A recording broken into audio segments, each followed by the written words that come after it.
Hey Narwhals, I'm your host Luke Narwhal. Welcome back to another weight loss video on this Sunday. Hope you enjoy. Let's dive right in. Is anyone else tired of the "it's just one day" comments? The people in my life are generally supportive, but I don't think they realize that the comment doesn't help, and they're not the only person saying it. It's breakfast. Your family's having Texas French toast. There's some powdered sugar and syrup on the table to add on top. You decide to have some eggs and bacon instead. It's just one day, they say as they ask if you want any French toast. Your nephew's graduation party is this month's one day, you reply.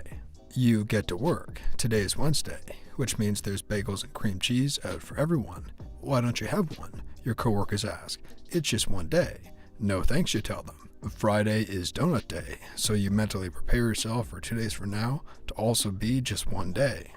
Your sister invites you to a restaurant for dinner tonight to celebrate your nephew getting a full ride scholarship. It's Italian, lots of pasta loaded with cheese and unlimited breadsticks. You go with a tomato-based chicken meal and skip the breadsticks and dessert. Why don't you have some cheesecake for dessert? Your sister asks. We're celebrating, and besides, it's just one day. No thanks. The graduation party itself is my one day this month, you remind them. If you went along with it every time someone said it's just one day, you could easily make 6 months of work take 1 year instead. Your family isn't being malicious about it. They want you to succeed, but they only see what they ask you themselves. They don't see your coworkers saying the same thing, or your friends saying it again later. They don't truly know how often just one day is pushed because they only see a fraction of your day. This is huge, and the crappy reality is you gotta smile and continue to say no thank you 9 times out of 10. You can try the no thank you, and frankly, I would appreciate it if you would quit trying to peer pressure me and to break my diet, but that opens up the possibility of them really jumping on you and calling you a butthole or something. That's my family. I really hope you are able to stick with it and overcome the unnecessary temptations. You can do this. They also don't see those occasions when your own resolve fails at 2 a.m. In my experience, I do enough harm without the assistance. Go to bed earlier. I know it's easier said than done, but really, there are so many biological reasons that late night leads to unplanned garbage eating, and so many reasons it's good for you anyway to sleep during those hours.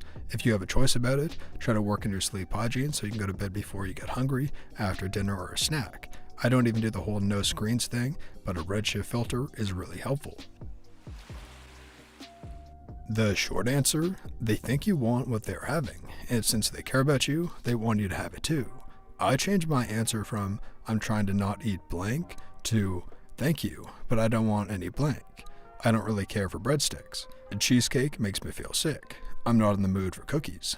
My answers started being designed to tell people and myself that it is something I don't want to have. Give the impression that you don't enjoy it, and preventively, I try not to look like I'm going without. Order a black coffee or a hot tea when other people are getting dessert. Bust out your sensible snack when everyone else heads for the bagels at work. Other versions of the same sentiment include A. It's just one cookie, it's not going to kill you. B. Oh, go on, live a little. C. Treat yourself, you deserve it. To which I would dearly love to reply, A. I never said I was afraid of a cookie killing me. I just don't want to eat a cookie right now as it doesn't fit into my eating plan and I don't need the extra calories. B. That's the issue.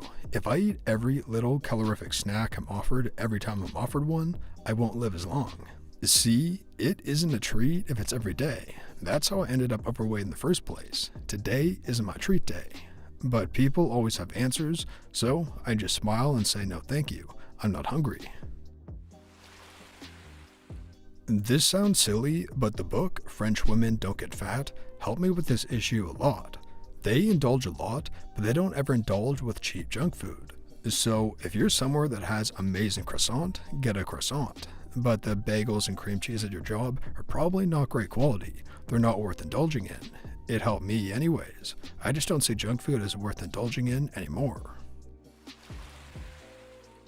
My mother-in-law does this. She always bakes a fresh cake or apple tart when we come for dinner, and then when I refuse, she says, "Oh, make an exception, it's just one day."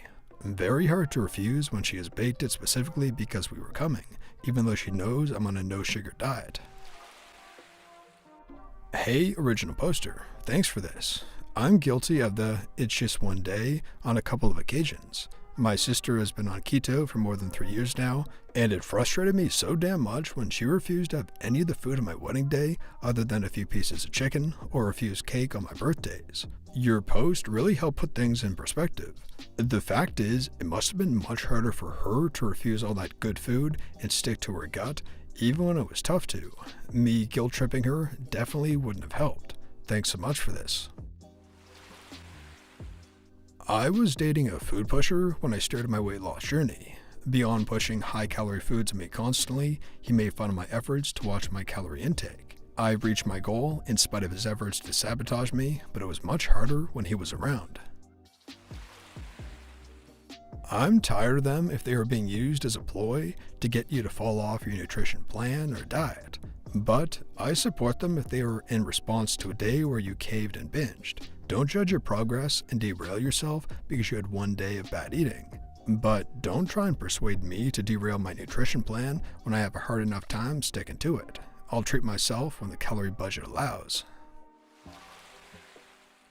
I really resonate with this one because for people like myself with a very poor relationship with food, one day can turn into a binge if I'm not catching myself.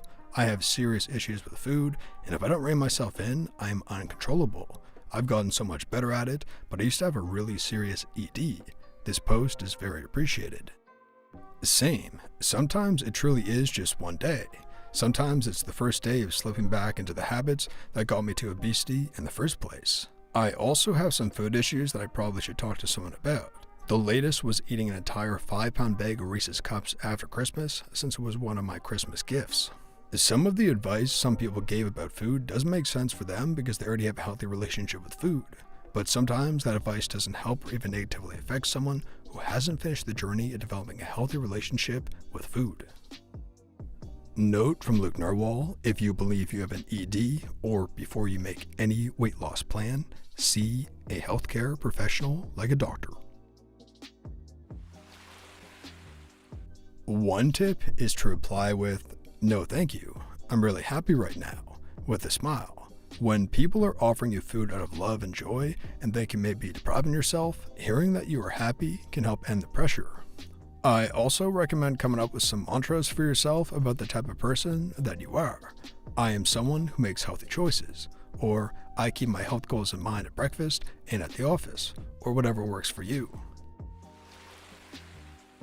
I hate this. I've given in more times than I can count. I don't like explaining why I don't want to eat something, but when I have to, I usually just go with something like, "I am not allowed to eat sugar, doctor's orders." I got creative when some very sweet, well-intended coworkers surprised me with some vegan gluten-free muffins on my birthday in place of cake. I am a gluten-free for medical reasons, but not sure why the vegan part. Anyway, I basically cut up the muffins into halves and quarters. I took small pieces of several of the different muffins and piled them on my plate and moved the crumbs around while we talked and I pretended to eat it. In reality, I did probably take a few bites, but much better than a whole muffin. It worked so well, I've done it again multiple ways since then. At our drinking event, I asked the bartender to serve me club soda in a rocks glass with ice and a lime, and I let people think it was a gin and tonic. We shouldn't have to do this, but unfortunately, people suck sometimes, and we need contingency plans. I really don't like this, and it can be very sabotaging. It's like I have to reset my willpower every time.